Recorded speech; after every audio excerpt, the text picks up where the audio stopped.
Hoy nosotros veremos la enseñanza de Cristo Jesús cuando tenía 12 años de edad. Aún ahí Él nos enseña. Quiero que vayan por favor en sus Biblias al libro de el Evangelio de Lucas, al capítulo 2, y vamos a leer desde el versículo 41 hasta el versículo número 52. Dice la Escritura: sus padres acostumbraban ir a Jerusalén todos los años a la fiesta de la Pascua. Y cuando cumplió 12 años, subieron allá conforme a la costumbre de la fiesta. Y al regresar ellos, después de haber pasado todos los días de la fiesta, el niño Jesús se quedó en Jerusalén sin que lo supieran sus padres. Y suponiendo que iba en la caravana, anduvieron camino de un día y comenzaron a buscarle entre los familiares y conocidos. Al no hallarle, volvieron a Jerusalén buscándole. Y aconteció que después de 3 días le hallaron en el templo, sentado en medio de los maestros, escuchándolos y haciéndoles preguntas. Y todos los que le oían estaban asombrados de su entendimiento y de sus respuestas. Cuando sus padres le vieron, se quedaron maravillados. Y su madre le dijo: hijo, ¿por qué nos has tratado de esta manera? Mira, tu padre y yo te hemos estado buscando llenos de angustia. Entonces él les dijo: ¿por qué me buscabais?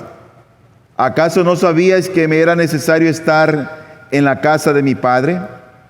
Pero ellos no entendieron las palabras que él les había dicho. Y descendió con ellos y vino a Nazaret y continuó sujeto a ellos. Y su madre atesoraba todas estas cosas en su corazón. Y Jesús crecía en sabiduría, en estatura y en gracia para con Dios y los hombres. Yo quiero presentar este sermón en 3 puntos. Primeramente, quiero hablar acerca de una costumbre piadosa. Lo segundo que quiero hablar es acerca de una práctica piadosa. Y lo tercero que quiero hablar es acerca de una vida piadosa. Y ese es el reflejo que hay entre aquellos que son actores en estos versículos que hemos leído. Vamos a ver el primer punto entonces acerca de lo que es una costumbre piadosa. Y eso está en un versículo, el versículo número 41. Y dice este pasaje: sus padres acostumbraban ir a Jerusalén todos los años a la fiesta de la Pascua. Ocurre que en Israel los mayores de 21 años debían asistir a 3 fiestas anuales que se realizaban en Jerusalén. Las mujeres no estaban obligadas a ir, ni tampoco los niños. Pero esta era una familia piadosa que tenía una costumbre piadosa. ¿Qué se celebraba en la Pascua? La liberación de la esclavitud de Egipto del pueblo de Israel. No se celebraba la resurrección. No se celebra la muerte de Cristo. Se celebra la liberación de la esclavitud de Egipto. Egipto había tenido oprimido a Israel por 400 años. Y la liberación de esta nación con el brazo poderoso de Dios, enviando plagas, abriendo el mar rojo, matando a los primogénitos, fue un testimonio para el pueblo de Israel. Y Dios tuvo que establecer eso como un recordatorio, como una fiesta, para que su pueblo y generaciones venideras pudieran recordar lo que antes era Israel, o donde estaba Israel y ahora donde estaban en el Señor. Dios siempre tiene que trabajar con nuestras debilidades, con nuestra manera de pensar. Por ejemplo, cuando venimos a la cena del Señor, esa es una manera de recordar la muerte de Cristo en la cruz. Parece ser que Dios conoce nuestras debilidades, porque no siempre las estamos recordando, las olvidamos frecuentemente. Las cosas en este mundo nos distraen. Y el pueblo tenía que recordar aquello. Por eso ellos iban con gozo y con júbilo a celebrar esta fiesta. En los tiempos de Cristo, estas 3 fiestas se resumían a una sola y celebraban las 3 juntas. Esa fiesta duraba 7 días. La gente iba de los diferentes lugares, los pueblos, las diferentes distancias que habían, iban a Jerusalén. Y tenían que comer 7 días panes sin levadura y recordar y adorar a Dios que los había liberado. Tú puedes encontrar eso en el libro de Éxodo, en el capítulo 23. Jerusalén, ahí es donde iba la gente a adorar. Jerusalén, ubicada en el continente asiático, fue fundada por el rey David más o menos en el año 1000 antes de Cristo. Y ese ha sido un país que ha estado por siempre enfocado en la adoración a Dios. A veces al Dios vivo y verdadero y otras veces a ídolos o a dioses paganos. Pero ha sido siempre un pueblo religioso. Ellos siempre se han jactado de conservar, de tener los oráculos de Dios, la palabra de Dios. De hecho, Jesucristo fue un judío. La salvación vino por los judíos.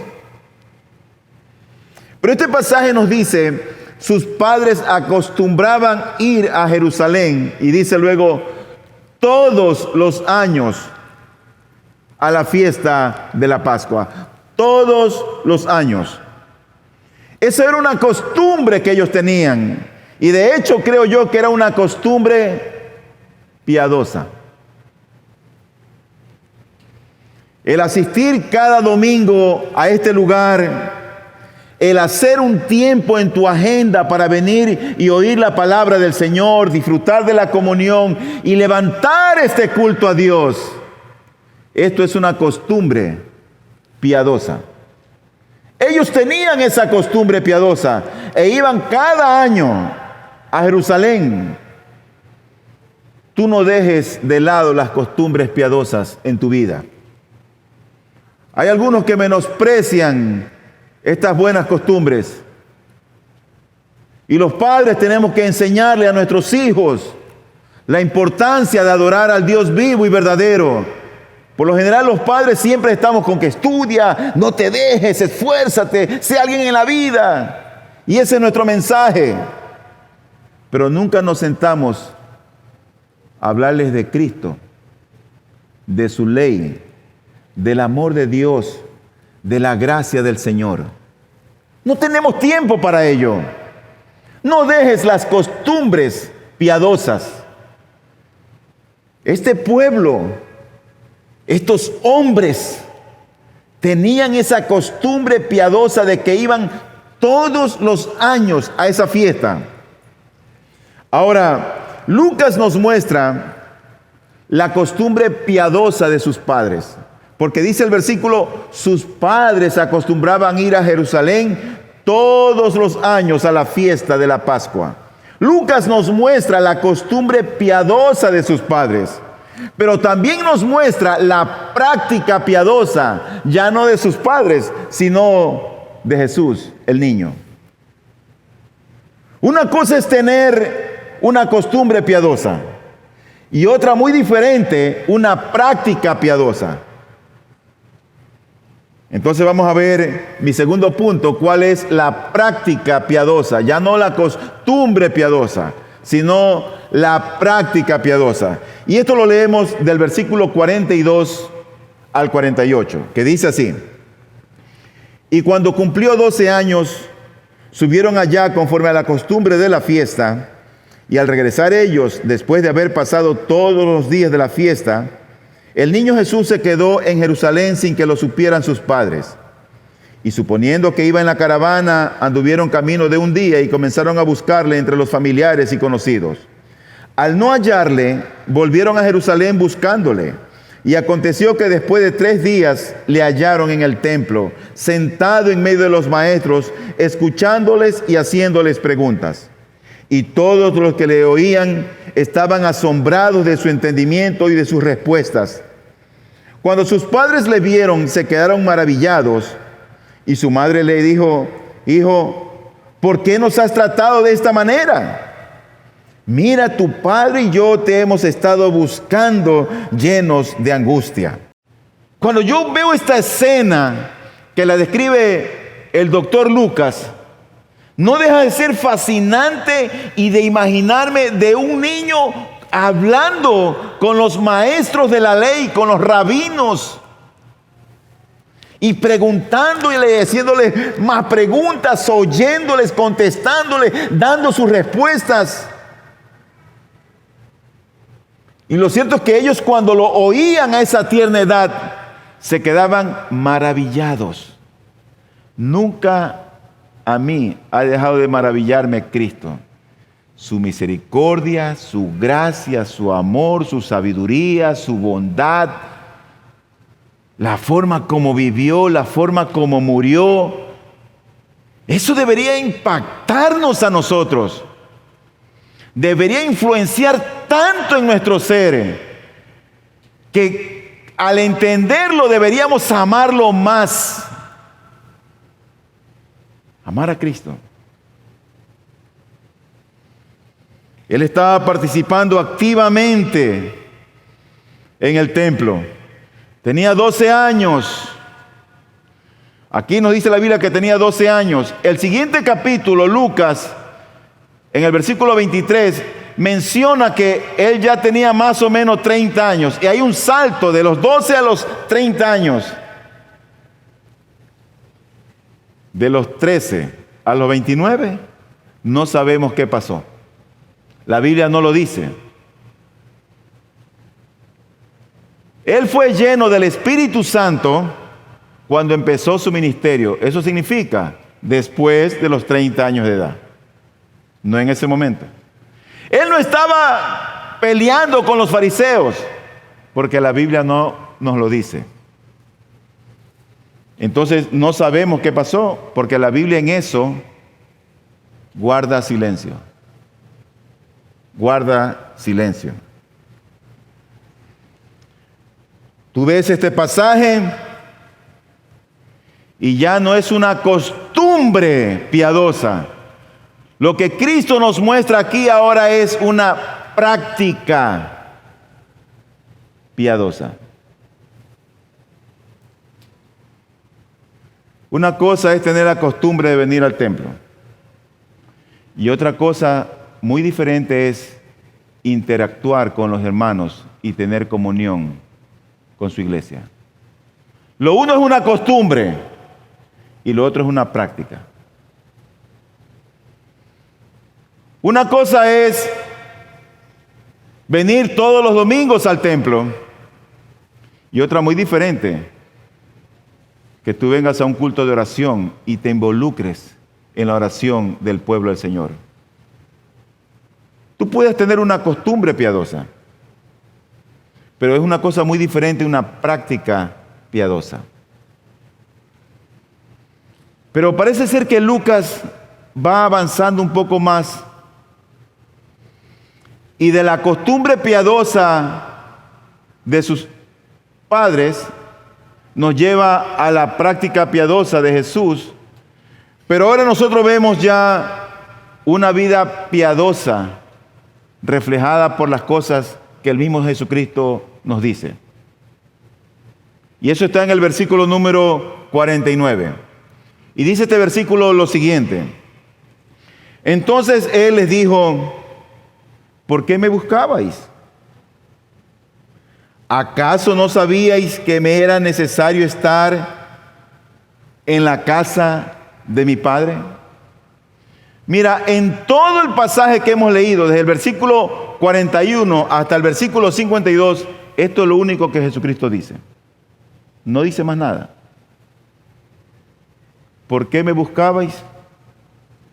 ¿Acaso no sabíais que me era necesario estar en la casa de mi Padre? Eso es toda la palabra de Cristo.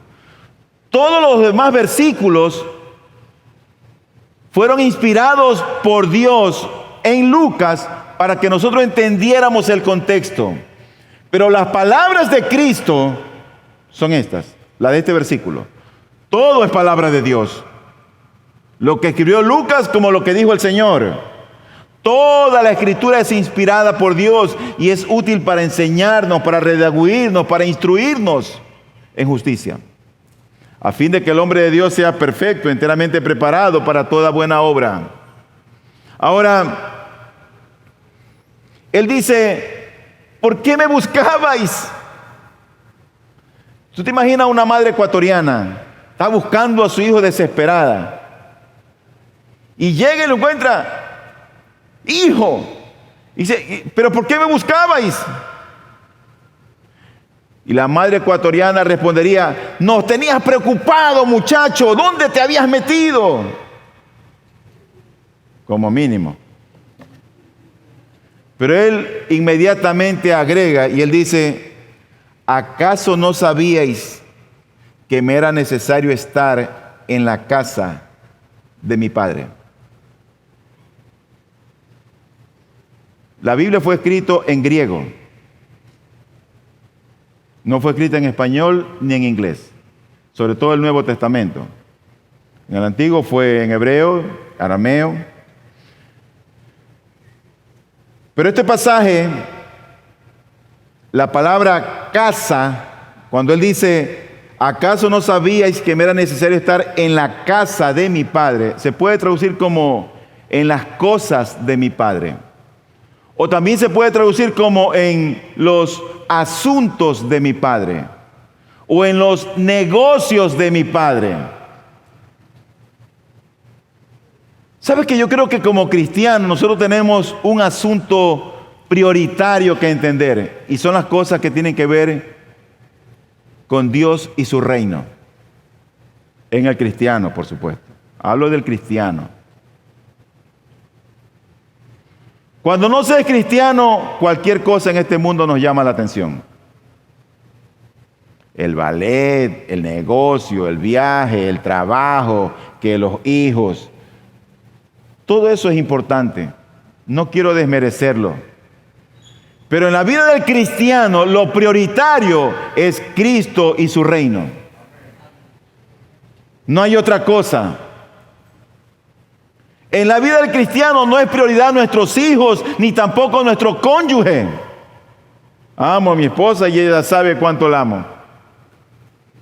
Pero yo amo más a Cristo.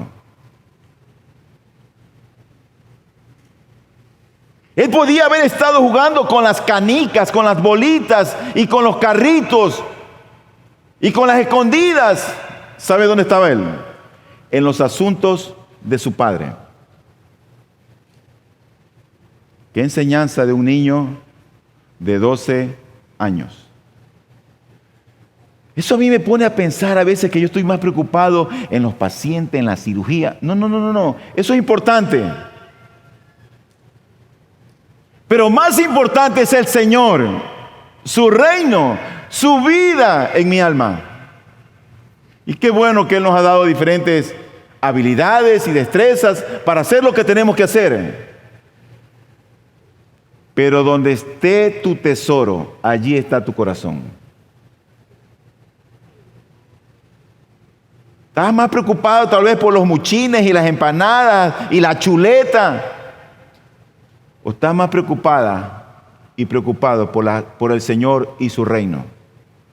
Estas palabras de Cristo, ¿acaso no sabíais que me era necesario estar en la casa de mi Padre? ¿Con qué clase de amor amó Jesús a sus discípulos? ¿Cuál fue esa clase de amor que Él expresó? Bueno, los amó con un amor que siempre estaba apuntando, ¿sabes a dónde? A su Padre Celestial. Siempre lo que Él expresaba, la manera de amar a la gente, era expresar, mostrar a Dios el Padre. Y Él demostraba su amor mediante una obediencia a su Padre. Ahora Jesucristo ya no solamente tiene una práctica piadosa, tiene ahora una vida piadosa. ¿Cómo se desarrolla la piedad? ¿Cómo es que llegamos a ser más piadosos? Ese debería ser un anhelo en nuestros corazones como cristianos. ¿Sabes que ahora hay una pelea encarnizada, una lucha contra el reloj por el culto al cuerpo? La gente quiere verse fitness, bien estirados, quiere lucir muy bien, aunque su alma no agrade a Dios. Tú ves las prioridades que la gente tiene en la vida. Tú ves las prioridades.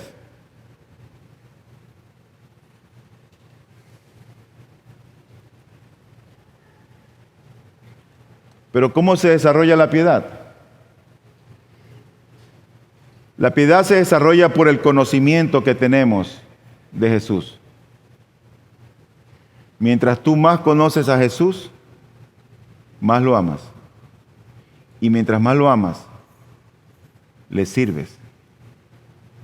Y mientras tú más le sirves, eres más piadoso. Nadie puede ser alguien piadoso si no conoce a Cristo. Puedes leer la Biblia mucho, puedes saber mucho. Es más, puedes tener muchos años en el Evangelio. Pero si no conoces a Cristo lo suficiente, no vas a ser piadoso. Y nosotros deberíamos tener como meta ser más piadosos en la medida que pasen los años. ¿Cuánto conoces tú a Cristo? ¿Cuánto tú lo conoces? Jesús conocía de su Padre. Él sabía quién era Él. Y Jesucristo era obediente a su Padre a causa de su pureza, a causa de su santidad. Pero también Él era obediente, ¿sabes? ¿A causa de qué? A causa del conocimiento que tenía de su Padre. Tú puedes tener una religión, pero si no tienes a Cristo, no lo conoces. Si no tienes a Cristo, no vas a ser alguien piadoso. Pero antes de llegar a ser piadoso, es que viene el conocimiento de nuestro Señor y Dios. Antes. El carácter no produce piedad. La piedad produce carácter. Porque algunos dicen, no, es que el carácter de él es así, bien suavecito. Pedro tenía un carácter explosivo. Era iracundo. Y Juan podía parecer como muy piadoso. Era apacible. Pero ambos eran pecadores. Y su vida de piedad fue creciendo en la medida en que conocieron a Cristo. Cada vez que tú ves a alguien piadoso, tú te vas a dar cuenta de cuánto conoce a Cristo. Siempre está relacionada con la doctrina, con la enseñanza, no con el tiempo que tienes en el Evangelio. Yo conozco personas que tienen años en el Evangelio y nunca están involucrados en las cosas del Señor. Y uno los ve de vez en cuando. Hola, ¿qué fue? Oye, fui a la iglesia.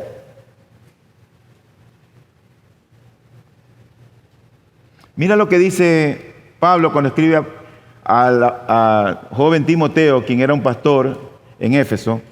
En 1 Timoteo 6, del 3 al 6, dice la Biblia: si alguno enseña una doctrina, mira cómo está esa palabra, pon atención. Si alguno enseña una doctrina diferente y no se conforma a las sanas palabras, o sea, a la sana doctrina, la de nuestro Señor Jesucristo, y la doctrina que es conforme a la piedad, mira la conexión que hay. Es por eso que cada cristiano debe amar la palabra del Señor, leer su palabra, estudiarla, meditarla, memorizarla, sacar un tiempo diario en tu agenda, Trabaja 8 horas, ¿cuánto le vas a dedicar a la palabra? Bueno, dedícale media hora, empieza con media hora. Crea un hábito. Entra a la práctica piadosa.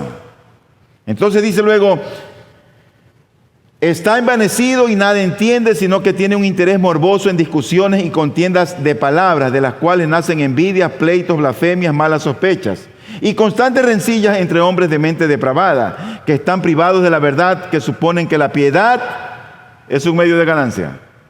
Pero la piedad, en efecto, es un medio de gran ganancia cuando va acompañada de contentamiento. ¿Y sabes cuándo es que el hombre tiene contentamiento?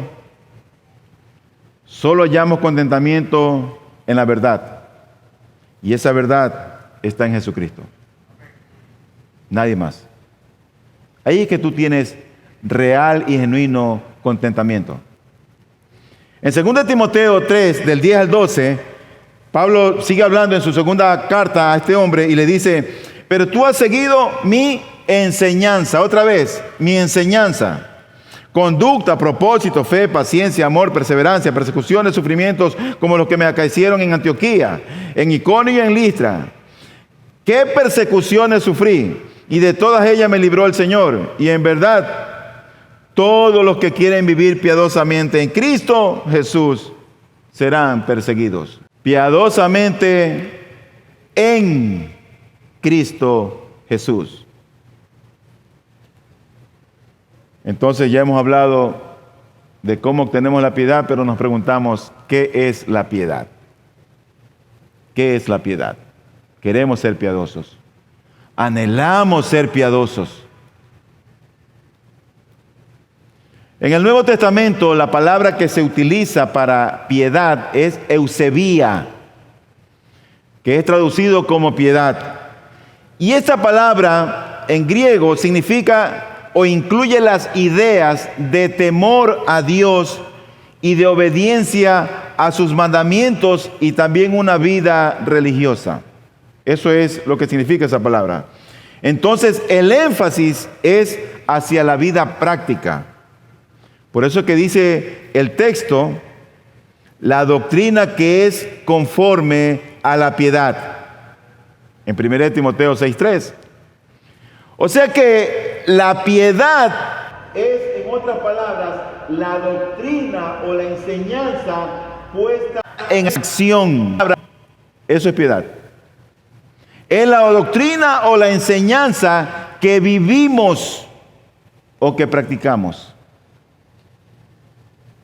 Debemos de vivir la palabra de Dios, debemos de hablar la palabra de Dios, debemos de pensar la palabra de Dios para tener vidas piadosas, porque una vida piadosa es la que agrada al Señor. Finalmente, quiero llegar a las aplicaciones. Todo sermón debe tener una aplicación. Una aplicación es esa enseñanza, ¿cómo la traigo a mi vida? ¿Cómo la pongo en práctica? Podríamos dejar el sermón ahí, pero si el sermón queda ahí, es un sermón incompleto. Pero la pregunta es, ¿cómo traigo esa verdad y la hago mía para ponerla en práctica?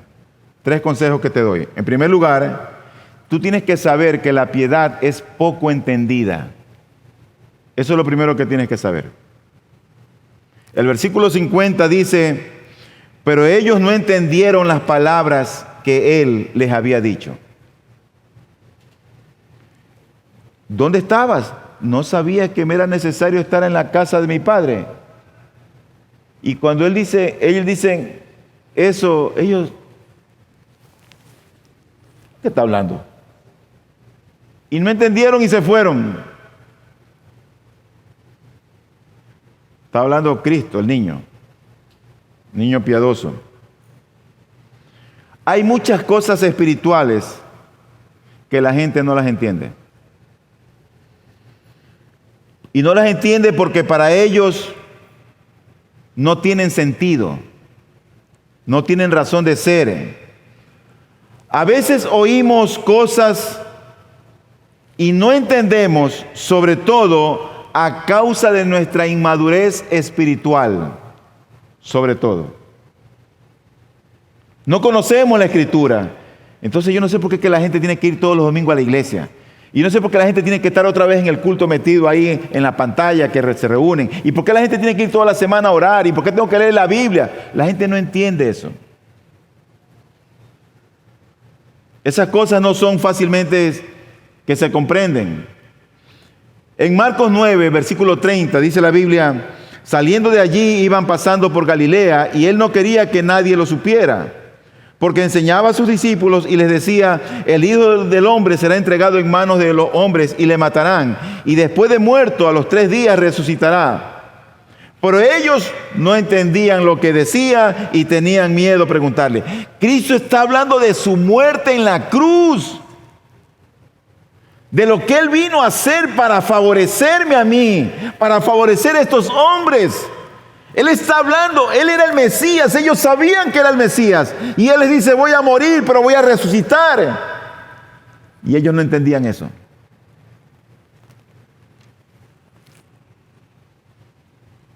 No entendían porque no conocían todavía todas las Escrituras. Estaban empezando en el ministerio con Cristo. Entonces por eso es que tú ves que hay mucha gente que tiene años en el Evangelio y no tiene una vida piadosa, porque desconocen las Escrituras y tienen una distorsionada de Cristo, pero no es tan nítida. Y aunque estamos viendo como en un espejo algo oscuro, pero ese lucero de la mañana cada día debe ir resplandeciendo más en nuestros corazones, hasta que un día le veamos a Él como Él es, cara a cara.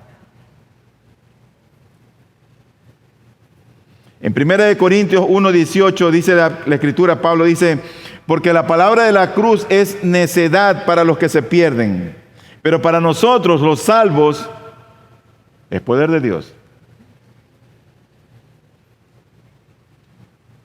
Tú hablas de Cristo a alguien y tal vez no lo entiende, lo rechaza. La piedad, lo primero que tienes que saber es que es poco entendida, es poco conocida. Pero tú y yo, querido hermano, tenemos que esforzarnos para que sea vista.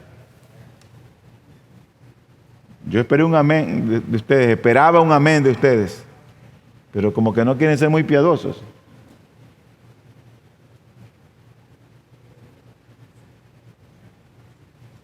Aunque es poco entendida y poco conocida, tú y yo tenemos que esforzarnos para que esa piedad a través de nosotros sea vista. En segundo lugar, la piedad es realmente evidente, aunque es poco entendida y poco conocida, pero la piedad es evidente.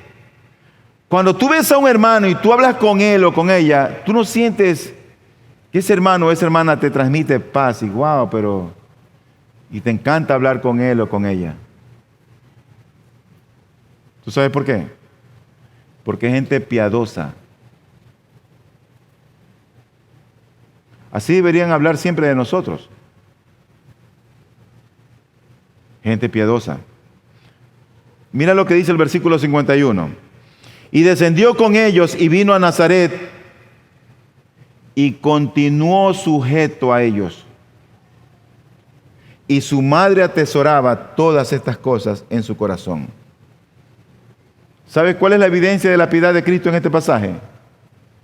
Que Él continuaba sujeto a sus padres.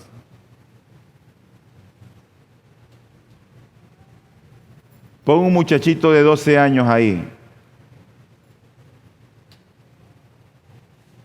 que te obedezca, que no se duerma, te hace todo lo contrario.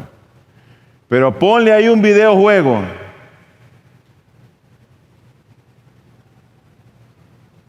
Él continuaba sujeto a sus padres.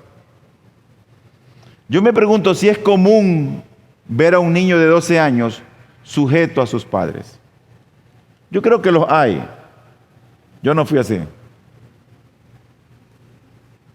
Mis hijos tampoco. Pero es común ver a un niño,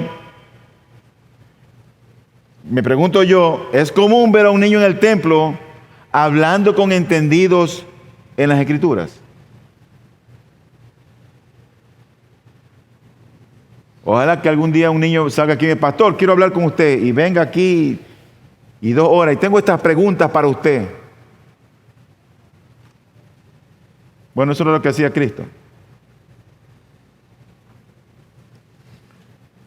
Es probablemente ver a un niño sujeto a sus padres, pero no es común ver a un niño de 12 años en el templo hablando con los maestros de la ley, haciendo preguntas y oyendo a esta gente. Su piedad, en otras palabras, era notoria, era evidente aún a los 12 años. Sus padres no tenían nada en contra de este niño santo. Y como la madre no alcanzaba a entender, su padre no alcanzaba a entender estas cosas, su madre lo que hacía es, las guardaba en su corazón. Más allá no podía hacer. Un creyente piadoso, una creyente piadosa, no pasa jamás desapercibido o desapercibida dentro de la iglesia. Es notorio. Se ve, se huele, se percibe. Sus obras hablan, sus palabras dicen mucho, su testimonio es elocuente y la manera de conducirse es ejemplar.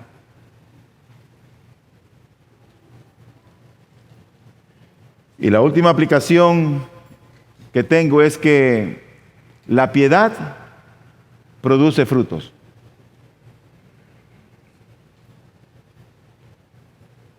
Dice el versículo 52, y Jesús crecía en sabiduría, en estatura y en gracia para con Dios y los hombres.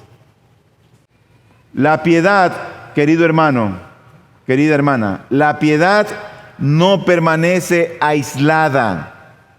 La piedad lleva frutos.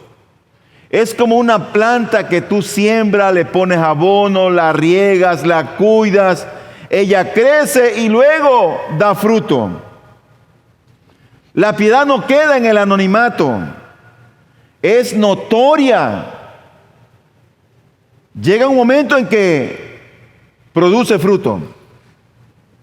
Ahora, yo quisiera que tú notes el orden con la que Lucas escribe este versículo. Lucas describe este acontecimiento y dice que él tenía 12 años, era un niño. Y Lucas pudo haber empezado diciendo algo así como esto. Mientras Jesús crecía en edad, se llenaba de sabiduría. Mientras Jesús crecía en edad, se llenaba de sabiduría. Pero eso no fue lo que escribió Lucas. Él era un niño y él escribió, y Jesús crecía en sabiduría primero, en estatura, que tiene que ver con la edad. La estatura es la edad, lo que representa aquí. Y luego dice, y en gracia para con Dios, que es otra cosa. Ese es un fruto. Y en gracia para con los hombres. O sea que en medio de su crecimiento estaba la sabiduría y la gracia delante de Dios y delante de los hombres. Y Jesús crecía en sabiduría, en estatura y en gracia para con Dios y los hombres.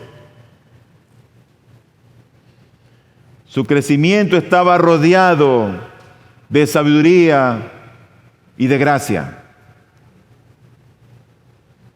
Pero a mí me encanta que Lucas es tan detallista, como suelen ser los médicos, que dice que no solamente crecía en gracia delante de Dios, sino que dice que crecía también en gracia delante de los hombres. O sea, debía ser visto. Y yo menciono esto porque a veces nosotros oímos dichos como estos: Dios lo sabe todo, Dios juzga, Dios conoce mi corazón. Y muchas veces es una manera simplemente de excusarnos por algún motivo, por alguna situación particular. Pero la Biblia dice que Jesús también crecía en gracia delante de los hombres. No solamente delante de Él, sino también delante de los hombres. A la luz de todo esto, ¿cuál fue la principal entonces obligación de Jesús? Porque ese era el título del sermón. ¿Cuál era la principal obligación de Jesús? Bueno, la principal obligación de Jesús, por la que Él vino, fue para darnos a conocer al Padre Celestial. Para eso vino Él. Ese era el motivo por qué Él estaba en el templo, en las cosas o en los asuntos de su Padre. Juan 14, 8 y 9 dice: Felipe le dijo: Señor, muéstranos al Padre y nos basta. Felipe, después de que Cristo había resucitado, le pide al Señor que le muestre al Padre. Y el Señor le responde: ¿tanto tiempo he estado con vosotros y todavía no me conoces, Felipe? El que me ha visto a mí, ha visto al Padre. ¿Cómo dices tú, muéstranos al Padre? Jesucristo no era el Padre, pero Él vino a dar a conocer el amor del Padre. Por eso dice Juan 3:16, porque de tal manera amó Dios, el Padre, al mundo, que ese Padre, que ese Dios, dio a su Hijo unigénito.